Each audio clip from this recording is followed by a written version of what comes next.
Law and order एवं अन्य आवश्यक परिस्थितियों में होम गार्ड्स की महत्वपूर्ण भूमिका होती है। वह पुलिस के साथ कंधे से कंधा मिलाकर ड्यूटी करते हैं। इस बार गत 3 महीने में राज्य में कोरोना से निपटने की अभूतपूर्व स्थिति में हमारे होमगार्ड्स ने बहुत ही बेहतरीन काम किया है और उनकी जितनी प्रशंसा की जाए वो कम है। होमगार्ड्स उन कुछ महकमों में था जिसके स्थापित होने से अब तक इतने दशकों में भी उसका मुख्यालय भवन नहीं था। मुझे ध्यान है कि जब मैंने इसको पहले विजिट किया था पहली बार, तो ये एक सिटी पैलेस के किराए के भवन में जो जर्जर हालत में था उसमें स्थापित था, जबकि यहां तक था कि गर्डर्स लगा करके बरामदों को भी खड़ा रखा गया था। तब तत्कालीन डीजी होमगार्ड्स को मैंने सुझाव दिया था कि क्यों ना आप अपना एक मुख्यालय नया बनवाएं, अपना भवन। और तत्कालीन डीजी श्री ओपी गल्होत्रा को मैं धन्यवाद दूंगा। उन्होंने बहुत ही तत्परता से कार्य किया और इस काम को आरंभ कराया। मैं माननीय मुख्यमंत्री जी को धन्यवाद दूंगा कि उन्होंने इस प्रस्ताव का पुरजोर समर्थन किया एवं कठिन वित्तीय परिस्थिति में भी इस भवन के निर्माण के लिए आवश्यक बजट उपलब्ध कराने के निर्देश दिए। मैं माननीय नगरीय विकास मंत्री जी का भी आभारी हूं, जिन्होंने भवन के लिए भूमि इतनी त्वरित गति से आवंटित करने की सहमति दी, जिसके बिना यह संभव नहीं था। धन्यवाद सर।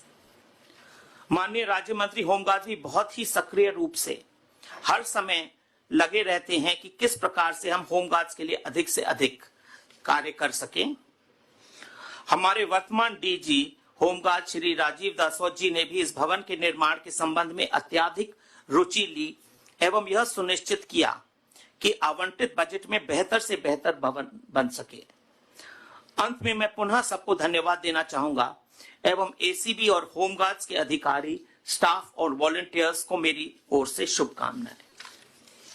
अब मैं निवेदन करूंगा डीजी होमगार्ड से कि वो अपना उद्बोधन करें। गृह रक्षा विभाग के नवीन निदेशालय भवन के शिलान्यास समारोह के अवसर पर पधारे हमारे मुख्य अतिथि राजस्थान के लोकप्रिय मुख्यमंत्री परम सम्मानीय श्री अशोक गहलोत साहब, अति सम्मानित मंच और वर्चुअली मेरे से जुड़ा हुआ परम सम्मानीय सदन। सबसे पहले तो मैं आज के गृह रक्षा विभाग के नवीन निदेशालय भवन के शिलान्यास समारोह में आप सभी के पधारने पर राजस्थान होमगार्ड्स डिपार्टमेंट की ओर से आप सभी का हृदय के अंतरतम से स्वागत करता हूं, अभिनंदन करता हूं। माननीय मुख्यमंत्री महोदय ने हाल ही में 6 दिसंबर को होमगार्ड्स रेजिंग डे के अवसर पर हमारे ट्रेनिंग सेंटर में पधार के हमें अनुग्रहित किया था। गृह रक्षा विभाग की स्थापना के 58 वर्षों के इतिहास में वो पहला अवसर था कि किसी मुख्यमंत्री ने गृह रक्षा स्थापना दिवस परेड की सलामी ली हो। और आज फिर माननीय मुख्यमंत्री महोदय द्वारा विभाग के 58 साल के इतिहास में पहली बार निर्मित होने जा रहे निदेशालय भवन का शिलान्यास किया जा रहा है। तो आज का दिन हमारे लिए और 30,000 से अधिक स्वयंसेवकों के लिए एक ऐतिहासिक दिन है। और आज सभी अधिकारियों का, कर्मचारियों का, जो कि यहाँ पर उपस्थित हैं वर्चुअली मेरे साथ, और स्वयंसेवकों का मनोबल, उत्साह, जोश और जज्बा अपनी चरम सीमा पर है।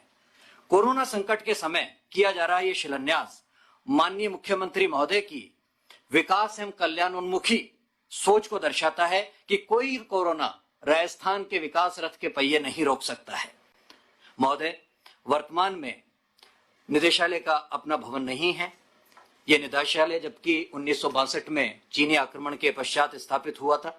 आपके द्वारा गृह रक्षा निदेशालय के इस भवन के निर्माण हेतु 1250 वर्ग मीटर भूमि का आवंटन सेक्टर 4 विद्याधर नगर जयपुर में किया गया, जहां आज ये शिलान्यास किया जा रहा है।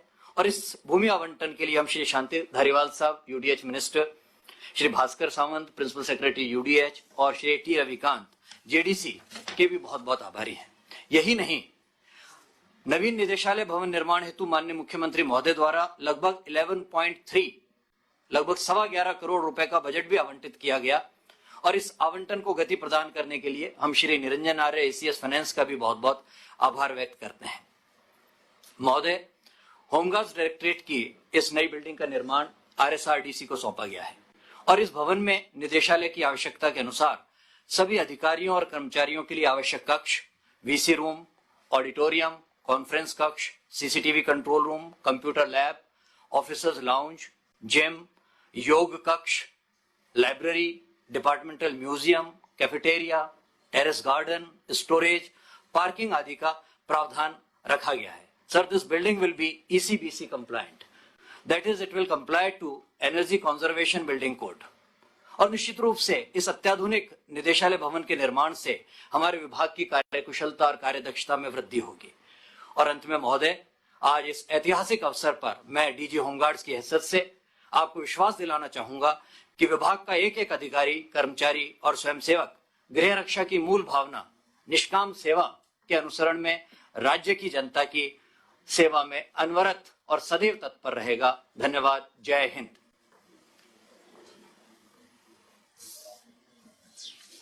मैं DG ACB से निवेदन करूंगा कि वो 10 शब्द बताएं. माननीय मुख्यमंत्री महोदय राजस्थान सरकार, आदरणीय मंत्री UDH, आदरणीय मंत्री गृह रक्षा, दूरस्थ BC सेंटर पर बैठे हुए सभी सम्मानित मंत्रीगण, विधायकगण और सभी आदरणीय महानुभाव और साथियों, भ्रष्टाचार निरोधक ब्यूरो के नवीन भवन की आवश्यकता लगातार महसूस की जा रही थी. हमारे पास कार्यालय तो था और हम काम भी कर रहे थे, लेकिन जो बेसिक सेंट्रल पुलिस स्टेशन हमारा होना चाहिए उसकी बिल्डिंग नहीं थी.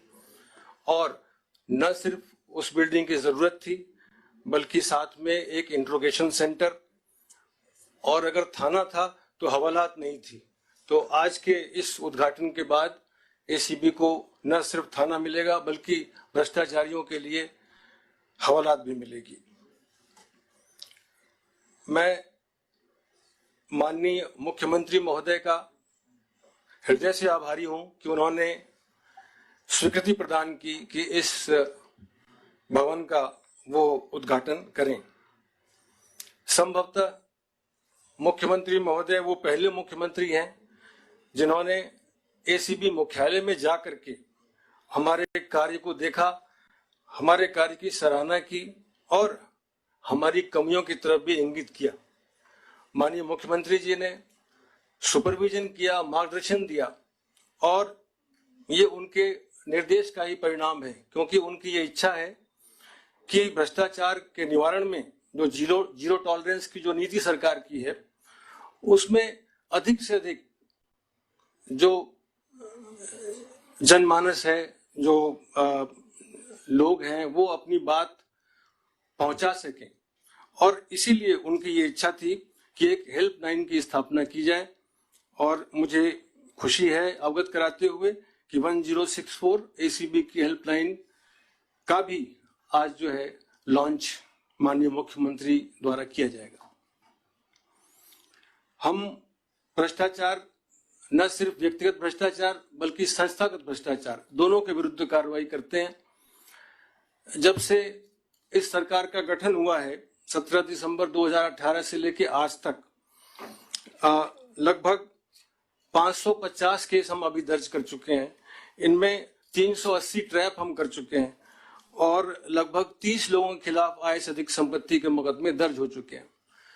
देश की शीर्ष एंटी करप्शन इंस्टीट्यूशंस में राजस्थान का स्थान है. हम टॉप 3 में आते हैं. और इसके अलावा न सिर्फ हम मुकदमे दर्ज कर रहे हैं, इन्वेस्टिगेशन कर रहे हैं, भ्रष्टाचारियों के खिलाफ कार्रवाई कर रहे हैं, बल्कि न्यायालय से उनको सजा भी दिलवा रहे हैं. अब तक 160 के आसपास लोगों को न्यायालय ने सजा दी है इस अवधि के दौरान. और हमारा सजायाबी प्रतिशत जो है वो 55% रहा है.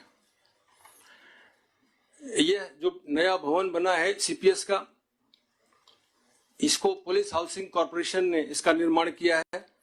3562 वर्ग मीटर के परिसर में ये 3 मंजिल का भवन है. इसमें लॉकअप होंगे, थाना होगा, इंट्रोगेशन सेंटर होंगे और हमारी 4 चौकियां इसमें जो शहर की हैं वो शिफ्ट होंगी।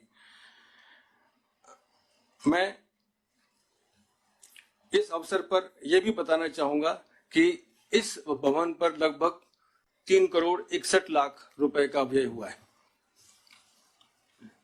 इन्हीं शब्दों के साथ न सिर्फ ये भवन बल्कि इस भवन को उपकरणों के द्वारा, टेक्निक के द्वारा सुसज्जित किया जा रहा है और इस भवन की उपयोगिता तभी होगी जब हम इसमें और भी अच्छा और भी इफिशियंसी के साथ अपना कार्य करके दिखा सकेंगे। मैं अब माननीय मुख्यमंत्री जी से ही ये निवेदन करूंगा कि ये हमारी इस बिल्डिंग का भी उद्घाटन करें, हमारी इस हेल्पलाइन का भी लॉन्च करें और उनको मैं आश्वस्त करना चाहूंगा कि इस नई बिल्डिंग में रहते हुए हमारा कार्य कहीं और बेहतर होगा। धन्यवाद। जय हिंद। मैं माननीय राज्य मंत्री गृह रक्षा से निवेदन करूंगा कि हमें उद्बोधन करें। सम्माननीय मुख्यमंत्री जी एवं श्री शांति धारीवाल जी, स्वास्थ्य शासन एवं नगरीय विकास मंत्री जी, हमारे विधायकगण, सम्मानीय विधायकगण, मुख्य सचिव, अतिरिक्त मुख्य सचिव गृह और महानिदेशक होमगार्ड एवं हमारे डीजी साहब, एसीपी एवं पुलिस डीजीपी, होमगार्ड के सेवानिवृत्त अधिकारीगण, कर्मचारीगण, कार्यक्रम में उपस्थित गृह रक्षा, स्वयंसेवक, पत्रकार साथियों एवं देवियों सज्जनों, माननीय आज इस निदेशालय के शिलान्यास में 1962 के बाद इस विभाग का भवन नहीं था। हमारे अनुरोध को आपने स्वीकार किया और माननीय मंत्री जी ने और आपकी प्रेरणा से जमीन आवंटित हुई और जमीन आवंटित होने के तुरंत बाद आपने हमें 21.25 करोड़ रुपए स्वीकृत किए। मैं विभागीय मंत्री होने के नाते आप सभी का आज के शिलान्यास कार्यक्रम में हार्दिक अभिनंदन करता हूं और कहना चाहूंगा कि गृह रक्षा स्थापना दिवस पर आप विभाग के गठन के पश्चात प्रथम बार माननीय मुख्यमंत्री जी कार्यक्रम में पधार कर परेड को सलामी ली थी, जो 6 दिसंबर को आप सम्माननीय पधारे थे। इस शिलान्यास कार्यक्रम में आपने मुख्य अतिथि स्वीकार कर हमारा मान बढ़ाया है। हम सभी के लिए बहुत ही गौरव एवं हर्ष का विषय है। इस विभाग का निदेशालय स्वयं का नहीं होने के कारण विभागीय नीतियों में निर्माण और उनकी क्रियान्वित खासी कठिनाई का सामना करना पड़ता था, परंतु आज सभी के लिए बड़े गर्व और हर्ष का विषय है कि आज इस कार्यक्रम का श्री गणेश हो रहा है। माननीय कोरोना महामारी में अन्य सरकारी विभागों में काम बंद पड़ा था अथवा 50% की नफरी काम कर रही थी, तब भी होमगार्ड विभाग पूरी तरह से ये कह सकते हैं कि आम समय से भी ज्यादा ड्यूटी निभा रहे थे। कई जगह लॉकडाउन काल में स्वयं सेवकों को चंदा इकट्ठा करके भूखे और जरूरतमंदों के पैकेट एवं अन्य सामान उपलब्ध कराए गए। सम्मानीय आपके सहयोग से, आशीर्वाद से, जैसा कि आप सभी को ज्ञात है कि प्रशिक्षण एक वर्दीधारी फोर्स की कार्य कुशलता, मनोबल, अनुशासन बनाए रखने के लिए अति आवश्यक है। गत सरकार द्वारा इस विभाग की तरफ कोई ध्यान नहीं दिया गया और प्रशिक्षण हेतु पर्याप्त बजट भी उपलब्ध नहीं कराया गया। मुझे आपको ये बताते हुए बड़ी खुशी है कि सम्मानीय मुख्यमंत्री महोदय द्वारा स्वयंसेवकों के प्रशिक्षण की महत्ता को समझते हुए इस विभाग के कल्याण हेतु एक ऐतिहासिक कदम उठाते हुए स्वयंसेवकों के प्रशिक्षण लक्ष्य पूर्ण करने हेतु लगभग 17 करोड़ रुपए का बजट विभाग को आवंटित किया है और सभी वर्दीधारी संगठनों में जवानों को मैस खाना बनाने के लिए पार्ट टाइम लांगरी कार्य करते थे। जहां अन्य वर्दीधारी संगठनों में लांगरी का वेतन 5,720 रुपए प्रति माह था, वही होमगार्ड के लांगरी का वेतन मात्र 2,500 रुपए प्रति माह था। माननीय मुख्यमंत्री महोदय द्वारा अल्प मानदेय को एक साथ 2.5 गुना बढ़ाते हुए 6,300 रुपए प्रति माह किया गया अथवा अन्य वर्दीधारी संगठनों के समान किया गया। इस वृद्धि का आर्थिक लाभ तो स्पष्ट है, उससे कहीं ज्यादा प्रभाव विभाग पर की गरिमा पर पड़ा है। समान स्तर पर आने के गौरव पर, पूरे विभाग के अभिप्रेरण पर और उत्पीड़न पर, मनोबल और सबसे बढ़कर स्वाभिमान पर महोदय में होमगार्ड उस समय वेतन भोगी लांगुरी की ओर से तथा संपूर्ण विभाग से आपका बहुत बहुत आभार प्रकट करता हूं। माननीय, आपने जो हमारी नफरी थी 28,000 के समथिंग थी और 2500 उसकी वैकेंट थी। पिछली सरकार ने घोषणा तो कर दी, परंतु उस भर्ती जो नामांकन उन वॉलंटियर्स के नहीं हो पाए। आपके सहयोग से विभाग ने जो 2500 होमगार्ड जवानों के नामांकन हेतु विज्ञप्ति जारी कर दी गई है, वो विज्ञप्ति ऑनलाइन प्रक्रियाधीन है। और हमारी सरकार द्वारा लंबित स्वयंसेवकों के दिए जाने वाले प्रशिक्षण भत्ते को माननीय आपने 100 रुपए प्रति दिवस से बढ़ाकर 200 रुपए प्रति दिवस कर दिया गया है। इस घोषणा के माननीय मुख्यमंत्री जी के निर्देश पर मेरे विधानसभा के बजट सत्र पर कर दी गई है।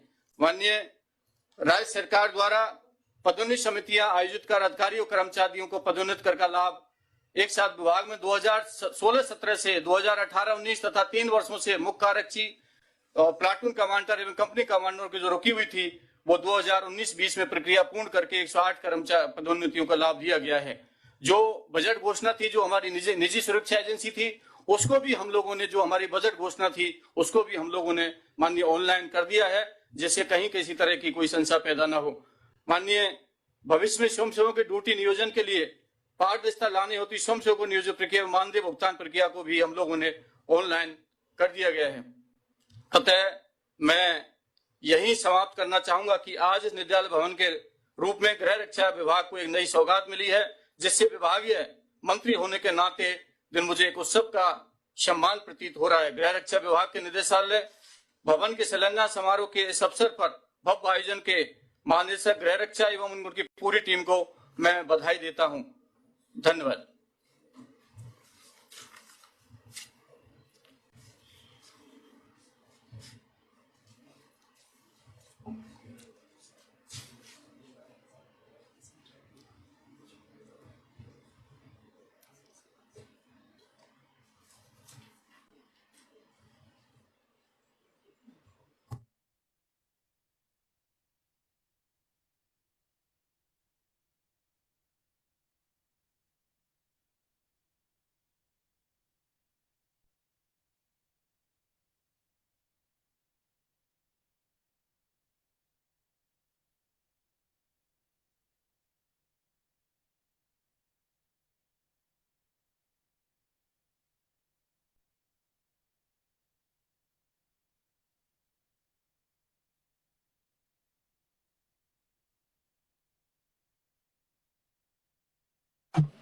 माननीय स्वायत्त शासन मंत्री जी से निवेदन करूंगा कि वो अपना उद्बोधन दें।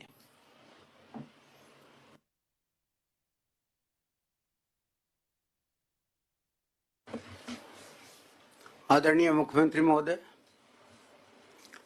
मुख्य सचिव महोदय,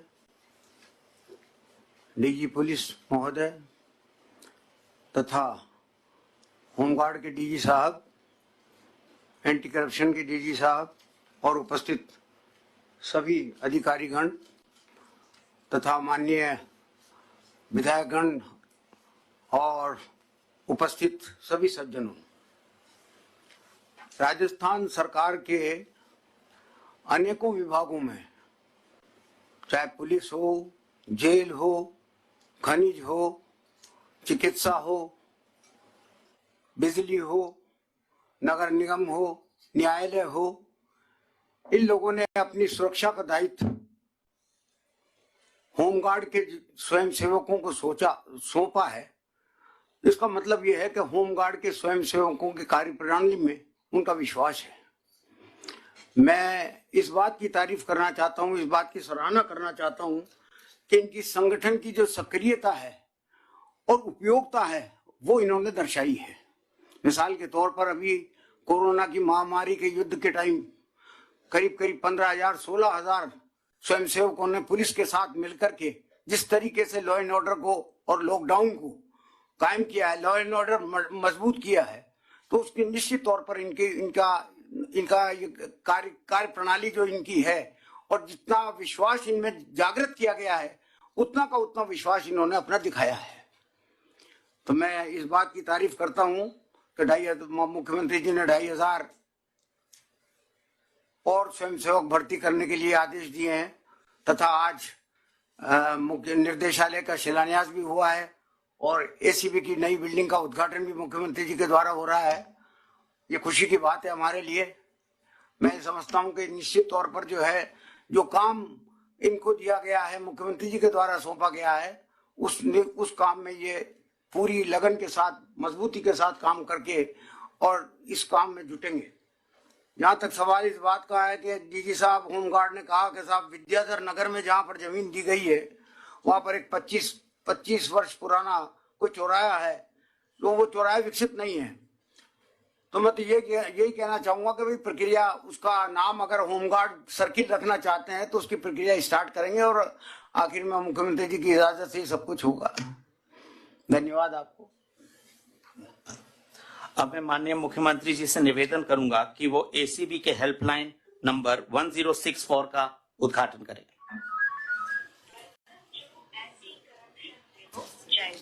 एंटी करप्शन ब्यूरो में आपका स्वागत है।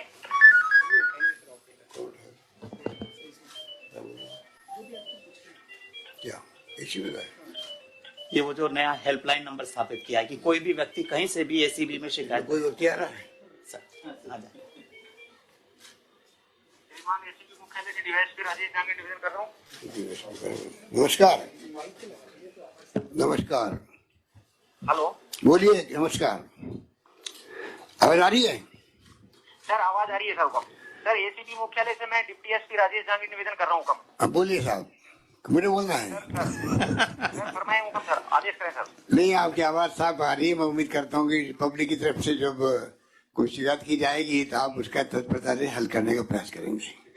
सर बिल्कुल यही होता है कि जब कोई भी आम नागरिक यदि भ्रष्टाचार से संबंधित कोई शिकायत करता है ब्यूरो मुख्यालय पर, हाँ, तो उसको ब्यूरो के परिवार शाखा द्वारा उसको संधारण किया जाता है। बिल्कुल। और फिर श्रीमान डीजी साहब द्वारा निर्देशानुसार उस समस्या का निवारण कर दिया जाता है सर। ठीक है, बिल्कुल ठीक है। हो सकता है मैं खुद भी कोई डिको ऑपरेटर को ध्यान रखना इस बात का। सर बिल्कुल हुकम सर, आदेश की पालना होगी सर। Thank you. नमस्कार। हाँ।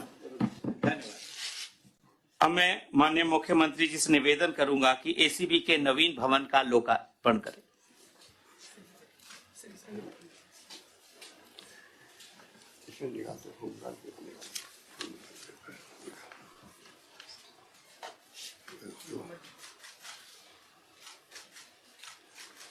अच्छा,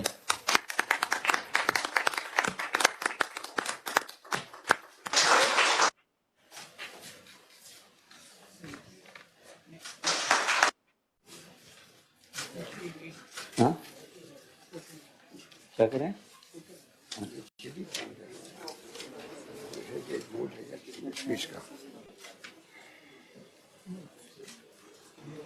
हाँ हाँ, ये नया भवन है जिसका उद्घाटन हुआ।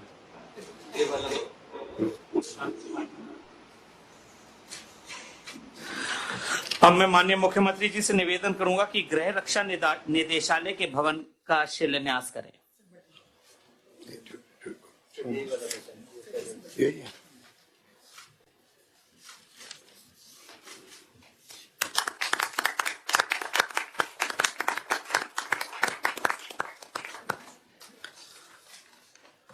मैं माननीय मुख्यमंत्री जी से निवेदन करूंगा कि वो अपना संबोधन करें।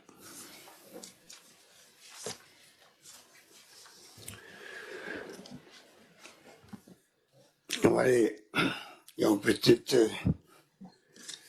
समारोह के अध्यक्ष शांति धारीवाल जी, राज्य मंत्री होमगार्ड भजनलाल जाटव साहब, चीफ सेक्रेटरी जी गुप्ता जी, एसीएस होम राजीव स्वरूप जी, DGP Bhupendra Yadav ji, DG home guard Rajiv Rathore जी, डीजी एसीपी आलोक त्रिपाठी जी, यहाँ उपस्थित अन्य हमारे डीजी दातर साहब, सोनी साहब, साहू साहब, राव साहब, एसीएस पीडब्ल्यूडी विनू गुप्ता जी, अभय कुमार जी, तमाम उपस्थित हमारे विधायकगण और उपस्थित होमगार्ड और एसीबी परिवार के तमाम साथियों, मुझे खुशी है कि आज दो काम बहुत ही महत्वपूर्ण हैं। एसीबी का क्या महत्व है हम सबको मालूम है। और होमगार्ड जब से स्थगित हुआ है उसने अपने अमिट छाप छोड़ी है। जो जिम्मेदारी दी गई इनको उन्होंने निभाने में कमी नहीं रखी, चाहे बॉर्डर होमगार्ड हो चाहे वो होमगार्ड के साथी हो, और कंधे से कंधा मिला करके वो जनता की सेवा करते हैं और महसूस नहीं होने देते कि पुलिस से हमको अलग है। इस रूप में उन्होंने हमेशा सेवा का संकल्प लिया, उसको पूरा भी किया है। उसके लिए उनकी जितनी तारीफ की जाए तक कम है, क्योंकि साल भर उनको काम मिलता नहीं है। जब जरूरत होती बुलाते हैं तो उसमें हमारे होमगार्ड के कई ऐसे परिवार हैं जिनको तकलीफ भी होती है। वो उम्मीद करते हैं हमें साल भर बुलाया जाए, क्योंकि जब नहीं बुलाया जाता तो वो काम क्या करें। हो सकता है उनको दूसरा काम मिले अथवा नहीं मिले। ऐसे वक्त में परिस्थिति दूसरी हो जाती है। सरकार की अपनी मजबूरी होती है कि आप पूरे साल काम दे नहीं सकते। तो एक चीज होम साहब से मैं कहूंगा कि होमगार्ड डीजी से बात करके उनके लिए हम क्या कर सकते हैं और क्या सुविधाएं कर सकते हैं, किस प्रकार से उनके काम के दिन बढ़ा सकते हैं या और भी काम दे सकते हैं। पुलिस की नौकरी तो बढ़ती जाती है, तो क्यों नहीं हम लोग उनके साथ साथ में इनके लिए भी ऐसी व्यवस्था करें जिससे कि और ज्यादा सक्षम होकर काम कर सकें। मुझे याद है कि जब माइनिंग माफिया काम कर रहे थे भिवाड़ी के अंदर, शाहिद असद साहब को मैंने इस काम में लगाया था उस जमाने के अंदर। वहां भी होमगार्ड ने अच्छा काम किया। तो जिस प्रकार से एक नया भवन का उद्घाटन हुआ है, वो नए भवन में मैं समझता हूँ कि नए रूप से एक नया कल्चर पैदा होगा और नए उत्साह के साथ में और अधिक काम कर पाएंगे। कुछ मांगे रखी गई मेरे सामने, उसके लिए मैं इतना कहना चाहूंगा कि अभी जो स्थिति है उसमें मैं इसको ऐसा नहीं करूंगा। मेरे पास आज ही मांगे आई है और मैं चाहूंगा कि परीक्षण करने के बाद में चाहे भर्ती की बात हो चाहे मैच भर्ती की बात हो, जो जो आपने कहा है डीजी होमगार्ड ने, उस पर हम लोग परीक्षण करके कार्रवाई करेंगे। इस मौके पर कहना चाहूंगा कि जो कोविड-19 कोरोना की जंग के अंदर भी बहुत शानदार भूमिका रही आप लोगों की, उसके लिए आप साधुवाद के पात्र हैं। अमित धारीवाल जी और भजन लाल जी आपके मंत्री ने कहा कि किस प्रकार 10 दिन एक करके आपने काम किया। अब ये लड़ाई और लंबी चल सकती है कोरोना की भी। सरकार ने अपनी तरफ से कोई कमी नहीं रखी है, चाहे कैश या काइंड में गेहूं के रूप में इमदाद करने की बात हो, खाना पका हुआ हो या कच्चा हो।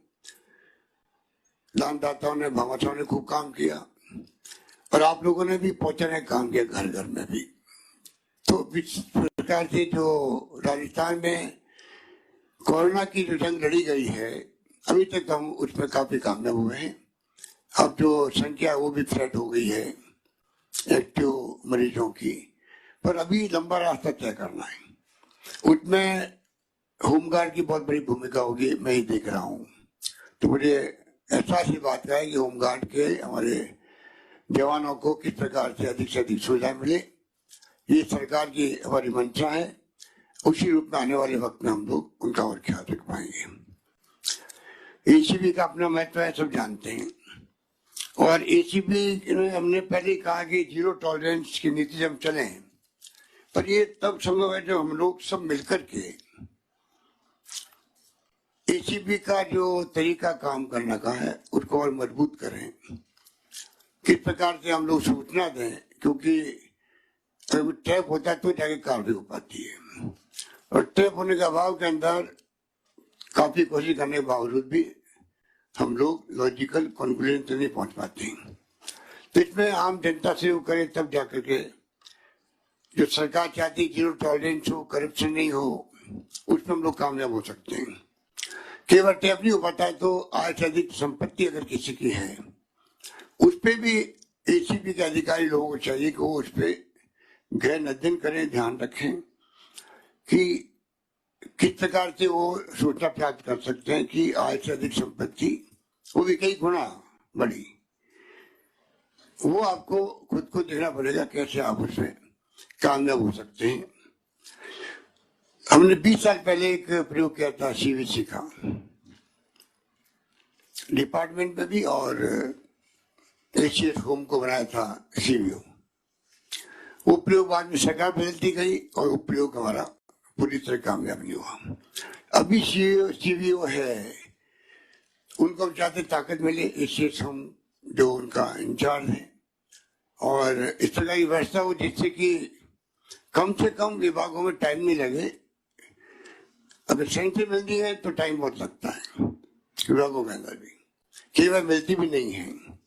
तो एशियस होम स्तर के अधिकारी जब होंगे इंचार्ज, तो कम से कम मॉनिटर कर पाएंगे डिपार्टमेंट में कहां पर टाइम पे रिप्लाई नहीं आ रहा है। जब तक हम चारों ओर से देखेंगे नहीं किस प्रकार से हम इसमें कामयाब हो सकते हैं, भय नहीं बैठेगा लोगों के अंदर, तब तक तो ये जो करप्शन का आभा मंडल है ये अभी बना हुआ है, आगे और बिगड़ेगा कोई नहीं कर सकता। क्योंकि मैंने देखा है कि आजकल हालात बड़े गंभीर बन गए हैं। अधिकारी सरकारी नौकरी में आते ही ट्रेनिंग के अंदर ही सोचने लग जाते हैं कि हम सर्विस ज्वाइन करेंगे तो हमें क्या क्या काम करना है जिससे कि हम लोग पैसा इकट्ठा कर सकें। तो ये करप्शन की शुरुआत पहले बहुत लंबे समय बाद होती थी। सर्विस में आने के बहुत लंबे अरसे बाद में कोई भी करप्ट लोग बनते थे और अधिकांश लोग ईमानदारी से जीवन व्यतीत करते थे और रिटायर होते थे। दुर्भाग्य से आज वो बात नहीं, आजकल तो सर्विस ज्वाइन करते बड़े से बड़े अधिकारी भी इस काम में रुचि लेते हैं। नेटवर्किंग बहुत बने होते हैं हर जगह, और जो दलाल टाइप लोग होते हैं वो चालाक होते हैं, आराम से दोस्ती कर लेते हैं और ये काम आप देख लो कितना बड़ा लूट हो जाता है। इसलिए एसीबी की भूमिका और बढ़ जाती है, एसीबी की भूमिका और बढ़ जाती है। एक बात और है कि एसीबी में जो लोग आए उनकी अपनी अच्छी ट्रेनिंग भी होनी चाहिए, तफ्तीश कैसे करें क्या करें, जिससे कि टाइम पर हम लोग केस को कंप्लीट कर सकें। तो ये काम भी मैं समझता हूँ कि आपको इस रूप में करना पड़ेगा। हेल्पलाइन शुरू करवाई गई है, मैं समझता हूँ कि इसका अच्छा इम्पैक्ट रहेगा। हेल्पलाइन के माध्यम से कई लोग शिकायत करेंगे, हो सकता है ज्यादा लोग शिकायत करें, शिकायत करता है, हो सकता है वो ढंग से अपनी बात नहीं कह पाए। तो एसीपी के अधिकारी जो हेल्पलाइन को इंचार्ज होंगे, देखेंगे, सुनेंगे, उनकी जिम्मेदारी बढ़ जाती है। वो कैसे जिस व्यक्ति ने शिकायत की है, अगर वो फेक है तो अलग बात है, फेक है तो उसको भी सबक मिलना चाहिए फेक शिकायत क्यों करी, या उसने मजाक के अंदर टेलीफोन कर दिया, ऐसे लोगों को भी अलग से डील करना चाहिए। परंतु जो जेन्युइन शिकायत कर रहा है, शिकायत पूरी बता नहीं पा रहा है, तो उस तक कैसे पहुंचना, उसको कैसे बुलाना, बात करनी, ये तमाम काम मैं समझता हूँ कि अच्छी ट्रेनिंग से संभव है। कम से कम एसीबी के डिपार्टमेंट में या क्राइम ब्रांच में इसमें ऐसे लोग जाने चाहिए जो कि वो वास्तव में सक्षम हो, माहिर भी हो, एक्सपर्ट हो। और मैं उम्मीद करता हूँ कि जो सरकार ने नया भवन बनाने का जो अभी आज उद्घाटन हुआ है, आधुनिक संसाधन में उपकरणों से लेस किया जा रहा है, मुझे बताया गया कि सब काम करीब करीब कंप्लीट हो चुका है, जिससे कि और ज्यादा अच्छे ढंग से प्रभावी ढंग से काम कर सके। मैं फिर कहना चाहूंगा कि जो आपकी हेल्पलाइन है, हेल्पलाइन जो बनाई है वो बहुत महत्व का काम किया आपने, और मैं उम्मीद करता हूँ कि इससे आने वाले वक्त के अंदर एसीबी और ज्यादा मजबूती से काम कर पाएगी। यही बात कहता हूँ, मैं अपनी बात समाप्त करता हूँ। बहुत बहुत मुबारकबाद पूरे आपके होमगार्ड्स को भी और एसीबी के तमाम परिवार के लोगों को भी, दोनों डीजी साहब को ही, मेरा आलोक त्रिपाठी जी को और राजीव दाफरत को, कि उन्होंने रुचि लेकर के इन प्रोग्रामों को आज आयोजित किया। धन्यवाद। जय धन्यवाद। अब मैं निवेदन करूंगा डीजी होमगार्ड से कि माननीय मुख्यमंत्री जी को, माननीय मंत्रीगण को स्मृति चिन्ह भेंट करें। अरे भाई ये सब चलो।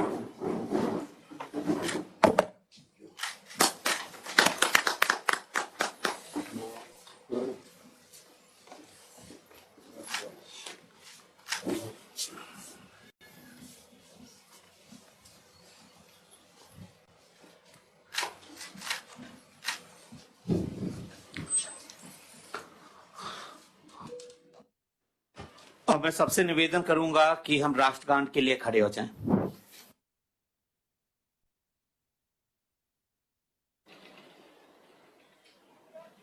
राष्ट्रगान।